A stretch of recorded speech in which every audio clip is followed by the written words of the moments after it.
ফিলিস্তিনের অবরুদ্ধ গাজা ভূখণ্ডের বুরেইজ ও নুসেইরাত শরণার্থী শিবিরে হামলা চালিয়েছে ইসরায়েল। এতে নারী ও শিশুসহ ১০ ফিলিস্তিনি নিহত হয়েছেন, আহত হয়েছে আরও বেশ কয়েকজন। টানা ৮ মাসের এই যুদ্ধে এ পর্যন্ত প্রাণহানি ৩৬,৪০০ ছাড়িয়েছে, আর আহত হয়েছেন ৮২,০০০-এর বেশি মানুষ।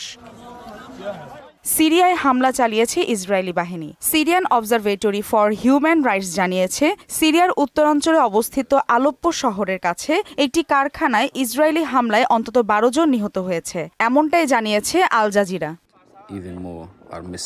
টানা ৮ মাস যাবৎ গাজায় অমানবিক আগ্রাসন চালানোর কারণে ইসরায়েলিদের প্রবেশের ওপর নিষেধাজ্ঞা আরোপ করেছে মালদ্বীপ সরকার। এই নিষেধাজ্ঞা কার্যকর হলে ভারত মহাসাগরের ছোট্ট এই মুসলিম প্রধান দেশে আর কোনো ইসরায়েলি পাসপোর্টধারী প্রবেশ করতে পারবে না। মালদ্বীপের প্রেসিডেন্ট মোহাম্মদ মুইজ্জু ইসরায়েলি পাসপোর্টের ওপর নিষেধাজ্ঞা আরোপের সিদ্ধান্ত নিয়েছেন বলে জানায় আল জাজিরা ও CNN.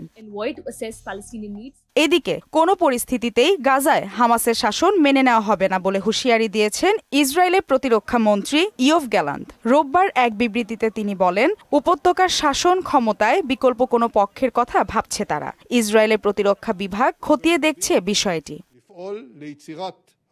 Maliha Chowdhury, international desk, মোহনা সংবাদ।